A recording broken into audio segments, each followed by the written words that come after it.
इस अमेजिंग कहानी की शुरुआत होती है 18वीं शताब्दी को दिखाते हुए, जहाँ पर कुछ गांव वाले एक पेड़ के पास में इकट्ठा हुए थे।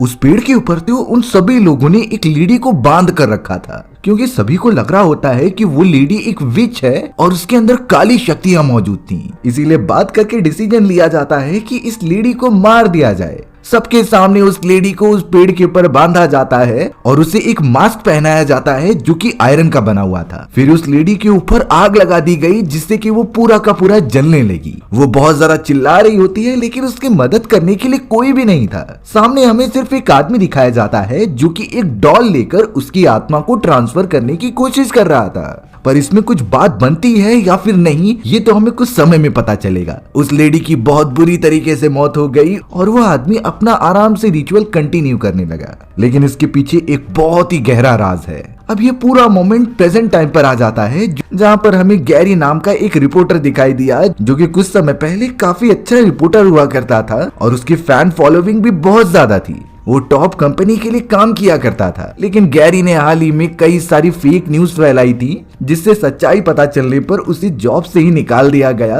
और उसे काफी ज्यादा हेट भी मिली। उसे अब कोई भी काम नहीं देता था, जिसकी वजह से उसे छोटे मोटे न्यूज ही कवर करने पड़ते थे। और इसमें तो ऑब्वियसली उसका गुजारा नहीं हो सकता, क्योंकि उसका लाइफस्टाइल चेंज हो चुका था और वो एकदम रिच से पुअर हो जाता है। अब यहाँ गैरी को एक गाँव में से बैन नाम के एक आदमी का कॉल आता है। उसके पास कुछ न्यूज थी जिसे कि वो शेयर करना चाहता है। अब गैरी ने अपने एडिटर से बात करते हुए वो गांव में चला गया, जो कि वो न्यूज कवर करेगा। ट्रैवल करके जब वो बेन के पास पहुंचा, तब बेन सिंपली बताता है कि मेरी गाय की बॉडी पर कुछ निशान बना हुआ है। ये निशान बहुत ही ज्यादा खतरनाक लग रहा था और शायद ये रिलेटेड है किसी काले जादू से। बट गैरी जब उस निशान को देखता है तो वो कहने लगा कि ये जरूर किसी की शरारत होगी और जो ट्रेवलर्स यहाँ से गुजरते होंगे उन्होंने गलती से ये बना दिया। गैरी थोड़ा सा उदास हो गया, क्योंकि वो इतनी दूरी से ये कवर करने तो बिल्कुल भी नहीं आया था और उसकी मेहनत बर्बाद चली गई। पर थोड़ी देर में वहाँ पर एक फादर आते हैं जिनका नाम हेगन था। हेगन ने भी उस निशान को देखा, जो सिंपली बता रहे थे कि ये शायद किसी खतरनाक काले जादू का हो सकता है।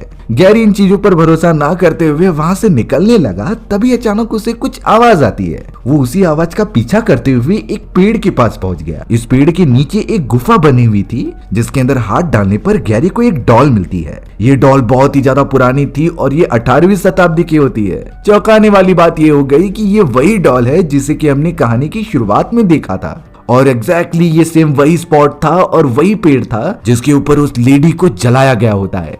अब ये बातें तो गैरी को नहीं पता।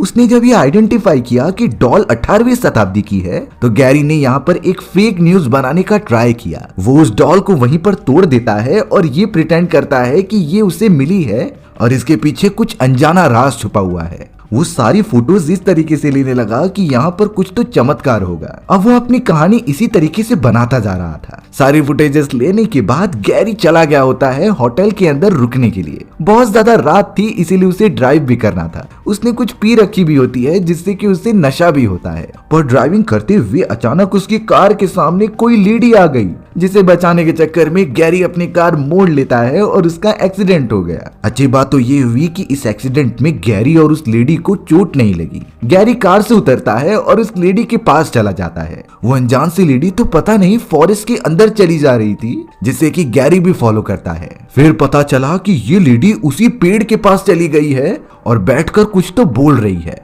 गैरी जब पास में गया तो उसने सुना कि ये लेडी कह रही थी कि मेरी आत्मा ले लो जितनी जल्दी हो सके। गैरी इस बात पर काफी ज्यादा डर गया था। फिर भी वो उस लेडी के पास जाकर उससे पूछता है, लेकिन जब गैरी ने टच किया तो वो लेडी चिल्लाते हुए वहीं पर बेहोश हो गई। अब इंसानियत के नाते गैरी उस लेडी को लेकर अपने होटल में आ जाता है और एक डॉक्टर को बुलाता है। थोड़ी इन्वेस्टिगेशन करने के बाद ये पता चला कि इस लड़की का नाम एलिस है और ये फादर हेगन के रिलेटिव्स में आती है। डॉक्टर जब सारी मेडिकेशंस दे रहे थे, तब ये भी बात पता चली कि एलिस तो गूंगी है, यानी वो बोल नहीं सकती। यहाँ गैरी पूरी तरीके से शॉक हो गया, क्योंकि उसने तो ये नोटिस किया था कि एलिस जब उस पेड़ के पास थी तो ये बोल रही थी। आखिर ऐसा कैसे हो सकता है, यही बात वो डॉक्टर से पूछने लगा। लेकिन डॉक्टर गैरी से यही कहती है कि तुम झूठ बोल रहे हो, तुमने ड्रिंक कर रखी थी और तुम नशे में गाड़ी चला रहे थे। शुक्र मनाओ कि तुम जेल नहीं गए इस बात के लिए। गैरी भी यही समझने लगा कि शायद उससे कुछ गलती हुई है। इसीलिए वो इन बातों को ज्यादा ध्यान नहीं देता। अब अगले दिन प्रॉपर मेडिकेशंस देने के बाद एलिस ठीक हो गई थी। वो अपने फादर के साथ चर्च के अंदर होती है जो गॉड के लिए प्रे कर रहे थे। गैरी भी वहां पर मौजूद होता है और अपने एडिटर से बात कर रहा था। उन दोनों ने मिलकर डिसाइड किया कि वो उसी गांव में रहकर कुछ और न्यूज कवर करेगा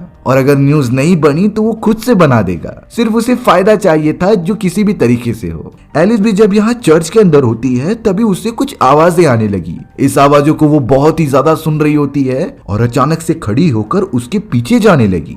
फादर हेगन भी काफी शॉक हो गए कि इसे क्या हो गया, इसीलिए वो सभी लोगों को लेकर एलिस के पीछे जा रहे होते हैं। गैरी भी इतनी भीड़ को देखकर वहां पर चला जाता है कि कहीं कोई न्यूज ना मिल जाए जिसे कि वो शूट करके अपने लिए रख लेगा।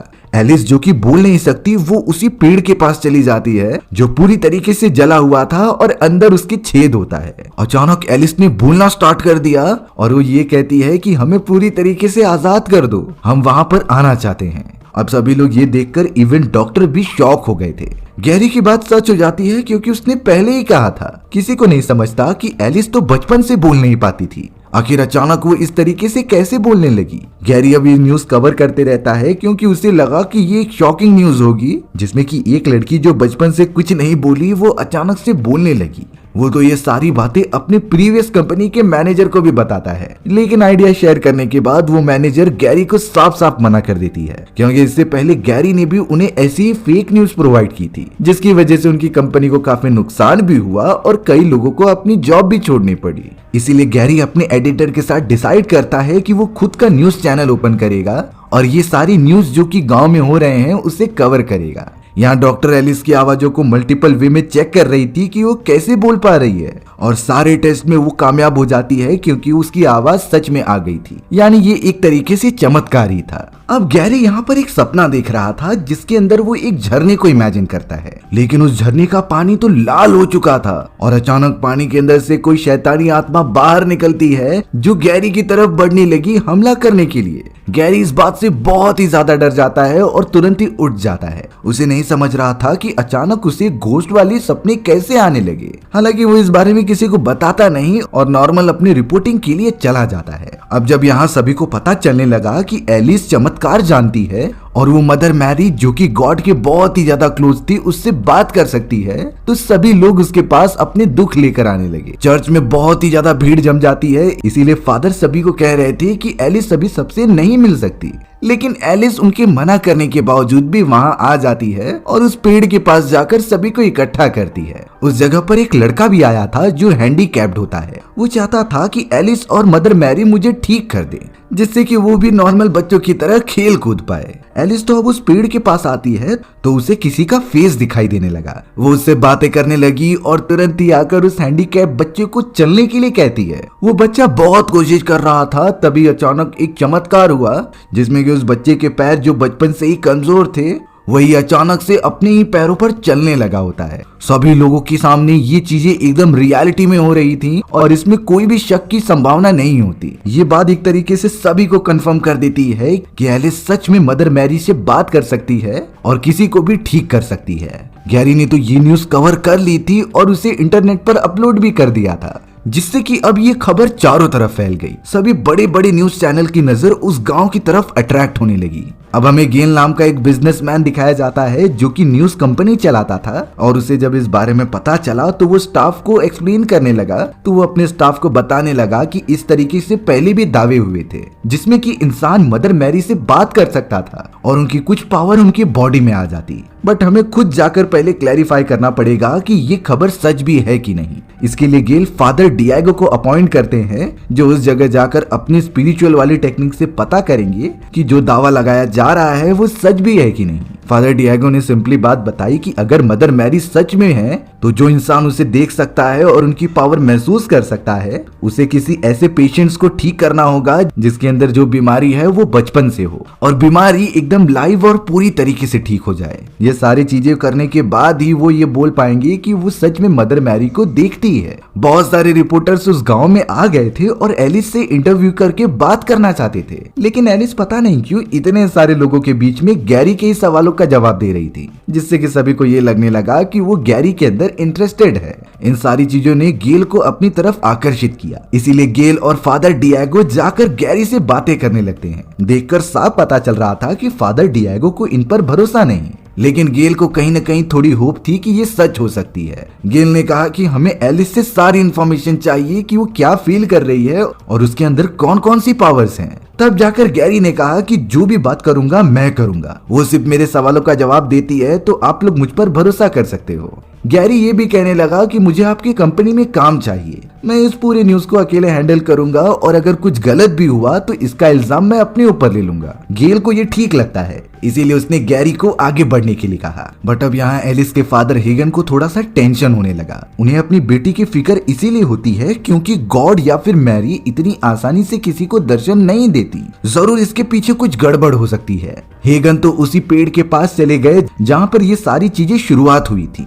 उस जगह पर तो अब अचानक उन्हें वही डॉल मिलती है जिसे कि गैरी ने तोड़ दिया था एक ब्रेकिंग न्यूज बनाने के लिए। वो उस डॉल की जांच पड़ताल जैसे ही कर रहे थे तभी हमें अचानक उनके पीछे एक आत्मा दिखाई गई, जिसे देखने पर ऐसा लग रहा था कि वो उन्हें नुकसान पहुंचाना चाहती है। लेकिन फादर हेगन ने उस डॉल को नीचे रख दिया और फिर चले गए चर्च के अंदर। अब यहाँ गैरी फादर हेगन का इंटरव्यू लेने लगा था क्योंकि उसे पूरी डॉक्यूमेंटेशन करनी थी। गैरी फादर हेगन से कई सारे सवाल पूछता है जिसका वो प्रॉपर जवाब नहीं दे रहे थे। फादर हेगन को एलिस की बहुत चिंता थी क्योंकि उसे अंदाजा था कि जो भी मदर मैरी की इस चमत्कार को देखता था या फिर उसका गुलाम बनता था तो वो 1 साल से ज्यादा जिंदा नहीं रहता, और ऐसे बहुत सारे केसेस उन्होंने खुद ऑब्जर्व किए थे।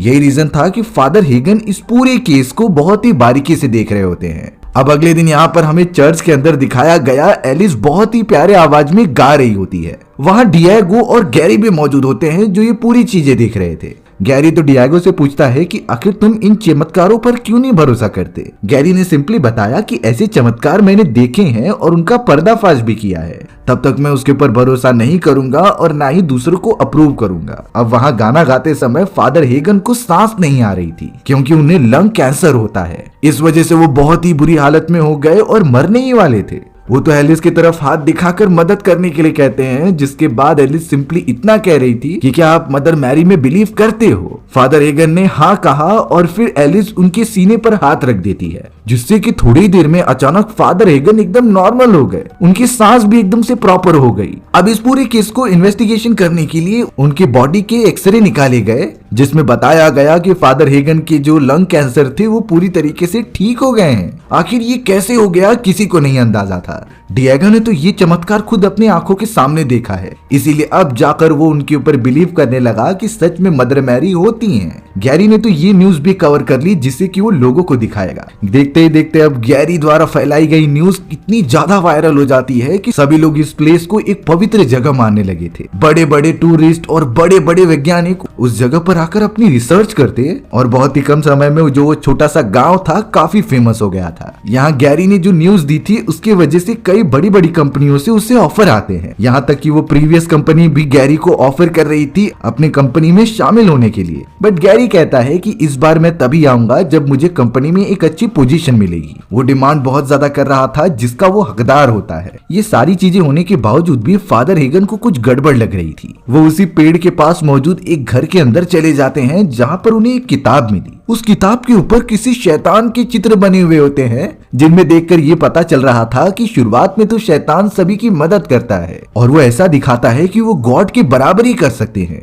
लेकिन असली काला खेल तो कुछ समय बाद स्टार्ट होगा। फादर हेगन को थोड़ा सा डर लगने लगा एलिस के लिए और उन सारे लोगों के लिए जिसके ऊपर उसने चमत्कार करके ठीक किया था। यहाँ गैरी जो एकदम बहुत ही ज्यादा अकड़ने लगा था, वो डॉक्टर से कुछ बात कर रहा होता है। डॉक्टर ने तो बताया कि आखिर तुम गलत कहानियां क्यों बनाते थे। गैरी का सिंपल जवाब था पैसों के लिए, पर इस गांव में जो भी चीजें मैंने बताई हैं वो रियल हैं। गैरी तो उस छोटी गुड़िया के बारे में भी बताता है जिसे कि वो सबसे पहले पेड़ के पास पाया था, उसने उसे तोड़कर न्यूज बना दी और तब से ही ये सिलसिला चालू हो चुका है। पर गैरी यहाँ पर नोटिस करता है कि जिस गुड़िया को उसने तोड़ा था वो 18th सेंचुरी की थी, लेकिन उसके ऊपर 32 फरवरी का डेट लिखा हुआ था, पर 32 फरवरी जैसी कोई डेट नहीं होती। आखिरकार ऐसा उस पे क्यों लिखा गया और इसके पीछे क्या रीजन था ये उन्हें नहीं पता।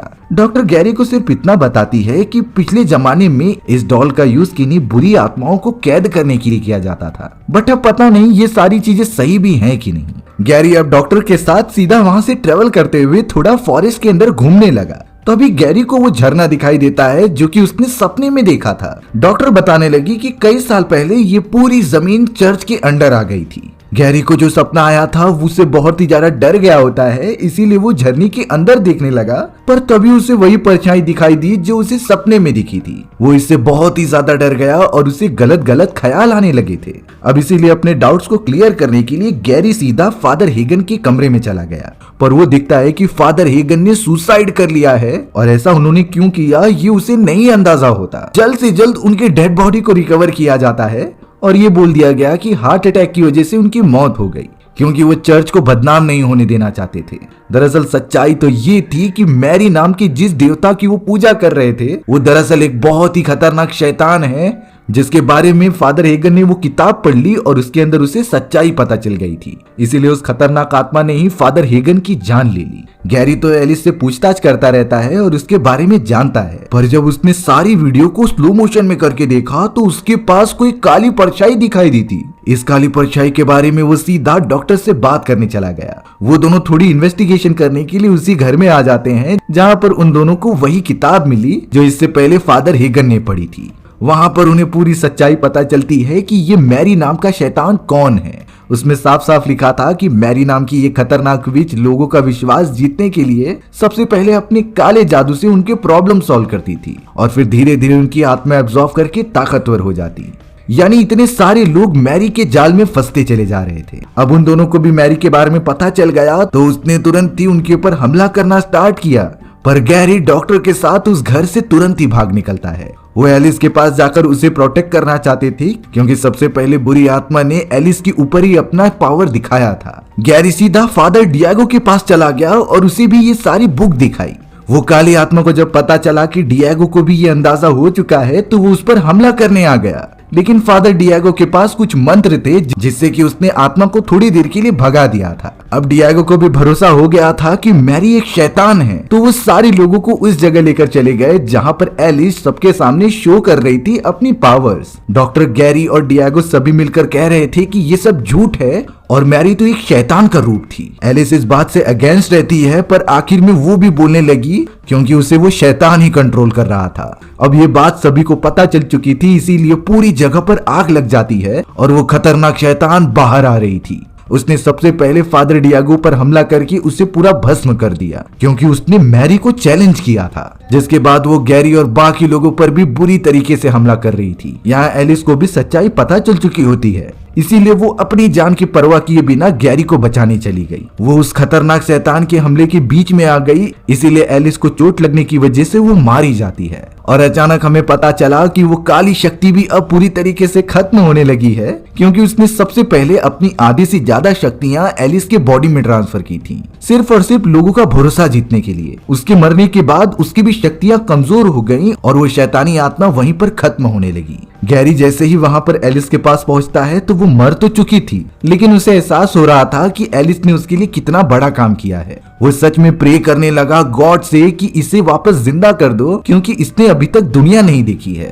थोड़ी ही देर के अंदर अचानक एलिस की सांसें वापस से चलने लगी और वो जिंदा हो जाती है। उस मोमेंट से ही गैरी को समझ में आ गया कि सच में गॉड होते हैं और ये उन्होंने ही किया था। उनकी वजह से ही ये काली आत्मा खत्म हुई है और एलिस की जान बची है। गैरी ने डिसाइड कर लिया कि आज के बाद वो कभी गलत खबर नहीं छापेगा और अपनी मेहनत से आगे बढ़ेगा। इसी तरीके से हमारी ये कहानी यहीं खत्म हो जाती है। सो व्यूअर्स, आपको ये स्टोरी कैसी लगी कमेंट सेक्शन में बताना भूलना मत। और अगर आपको मेरा एक्सप्लेनेशन 1% भी अच्छा लगा होगा ना तो वीडियो को लाइक एंड चैनल को सब्सक्राइब जरूर कर देना। मिलते हैं इसी तरीके की मजेदार वीडियोस में, तब तक के लिए बाय बाय।